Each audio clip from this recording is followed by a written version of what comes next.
In the 18th century, the idea of public opinion paralleled the economic idea of the market of the free economy. The market was made up of competing entrepreneurs, whereas the public consisted of discussion circles and peer opinion. The public was organised into groups, and each represented a different viewpoint, with the hope of passing these viewpoints on to the Congress to be discussed further. When particular problems occurred within society, the public raised the issue in their free discussion, with the belief that they would be awarded some justice. So how does all this relate to the media?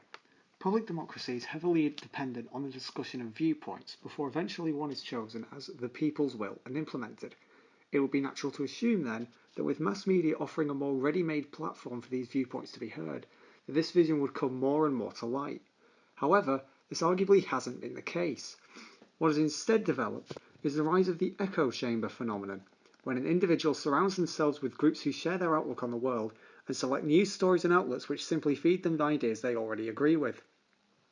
This completely negates the core of a public democracy, as it means that groups of people may be so unfamiliar with an additional viewpoint that they become angry when they're presented with it or simply refuse to acknowledge it.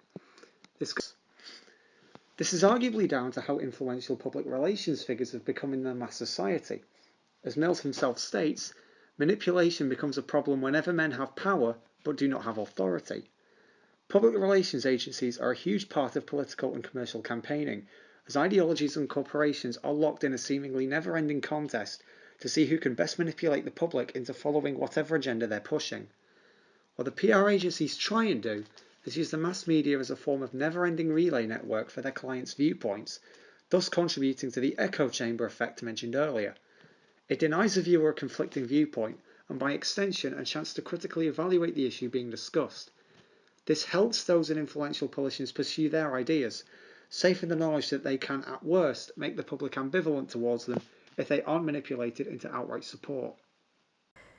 The viewpoints brought forward would be organised and would be compared until one viewpoint won out over all the others.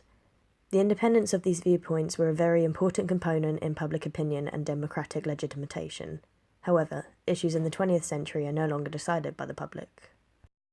When political parties began broadening within democratic decision-making, there was an increased amount of mass persuasion. The public opinion had become the objective of intensive efforts to control, manipulate, and increasingly intimidate. The small 18th century professional army became replaced by the mass army of compulsory recruits. Small neighbourhood shops became replaced with national corporations. The influential opinions generated between shop owners and consumers was also replaced by mass advertising.